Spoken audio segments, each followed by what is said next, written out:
lecture is about Fourier series. I will use delta function to illustrate Fourier series, and I will write this as a sum of sines and cosines.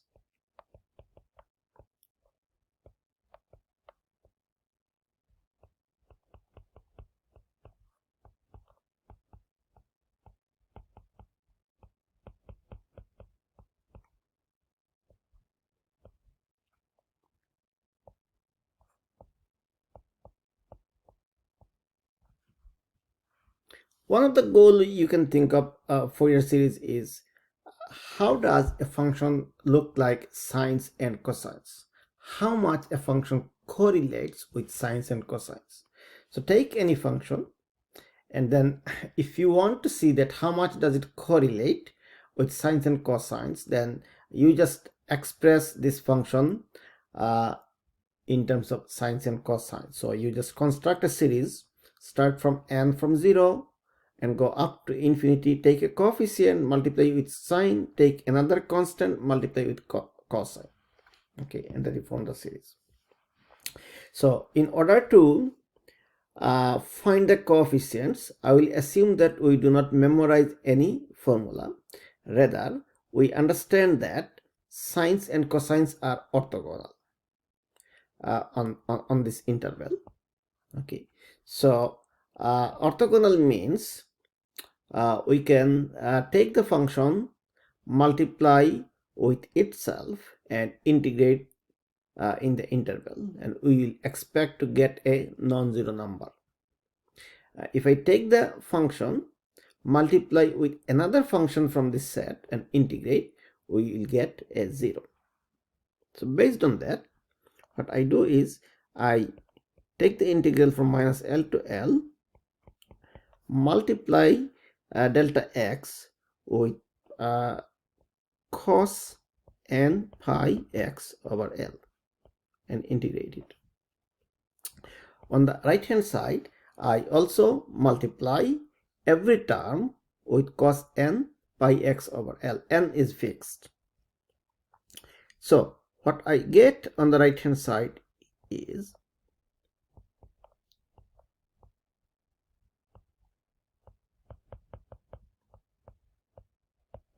okay, so you multiply cos n pi x with cos n pi x, I get cos square n pi x over L, and all other terms vanishes for the cosine part. If I look at the sine part, sines and cosines are orthogonal, so everything goes out. So that's all. We can evaluate, let's say from the left hand side. So if we multiply a function with delta and integrate, we just get the function, in this case is cos n pi x over L, and evaluated at the center of the delta at x equals 0. That's all. So then delta integration is done. On the right hand side, I will use trig identity to finish this integral. So cos square n pi x over L is 1 plus cos 2n pi x over L dx.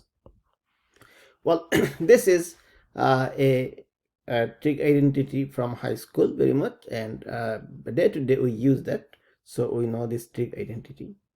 Okay, so left hand side is simply 1. On the right hand side, I take half out, so half of an, and then I have integral from minus L to L 1 dx. So minus L to, just look at the first part, minus L to L 1 dx. If you integrate that, you simply get 2L. That's straightforward. Minus L to L 1 dx. I took half out, so minus L to L 1 dx. That is just x. Evaluate from x to minus L to L. So this is just 2L. You see the next integral is cosine. If you antiderivative of cos is sine. So if you integrate that, you will get sine. You evaluate at L cancels 2n pi. Sine 2n pi is 0. Any multiple of pi, if you evaluate sine, is 0. Minus, if you have minus L, is just minus, but minus 0. So this part is 0. Okay. So that goes like an equals 1 by L. So one thing I may be careful about that. If I look at this series, because this is not how generally we write Fourier series, we write in a little different form, and we have to memorize that, and I don't want to memorize that.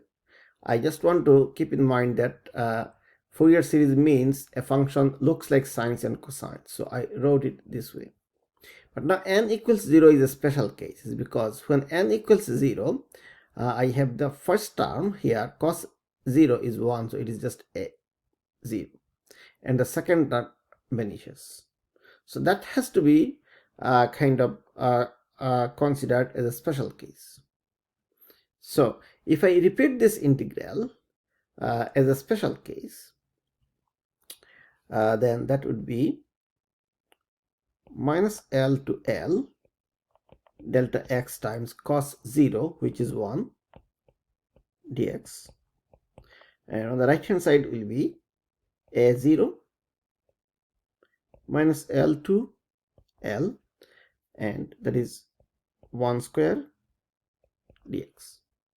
And now you can see that why it is a special case is because now I don't need the half, because I don't have the cosine integration to be finished. So on the left hand side is simply 1, as we have done earlier, the same way, or you can think of different way, delta times a function of 1. So 1 evaluated at x equals 0 is 1, or we know that integration of delta from minus infinity to infinity is 1, and doing minus L to L and minus infinity to infinity is the same thing. So left hand side is 1, no doubt, and the right hand side is this time 2L a0.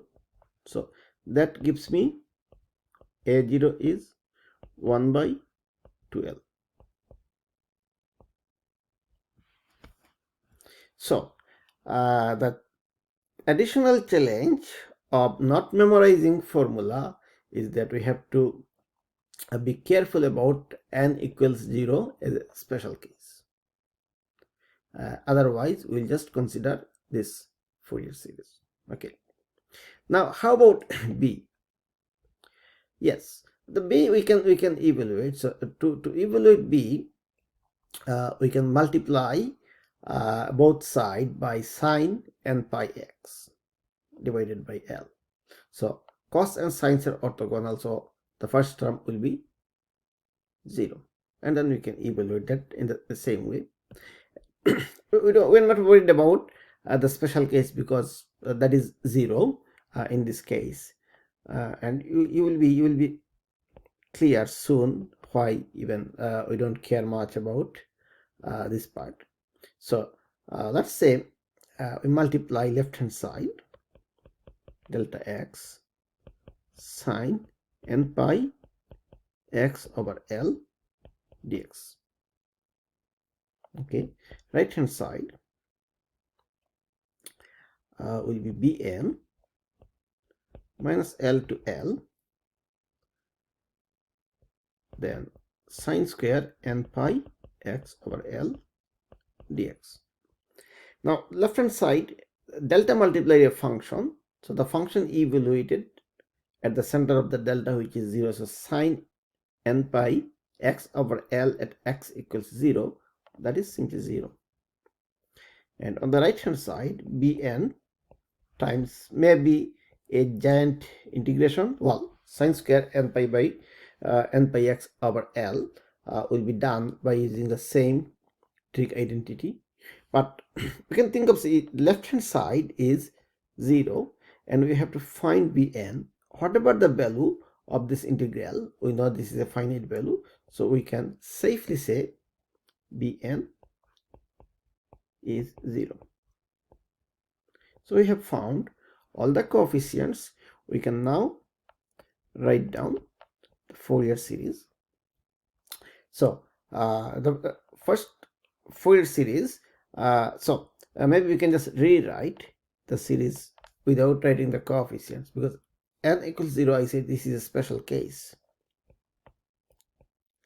N from 1 to infinity, a n cos n pi x over L, and all other terms are gone because Bn is explicitly 0, and a0 is 1 over 2L plus an is a constant 1 over L, so we can take that out, and then we can explicitly write term by term for clarity. So n is 1, so pi x over L plus cos 2 pi x over L plus, and so on.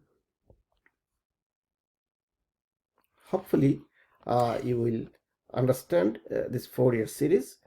Thank you very much for watching.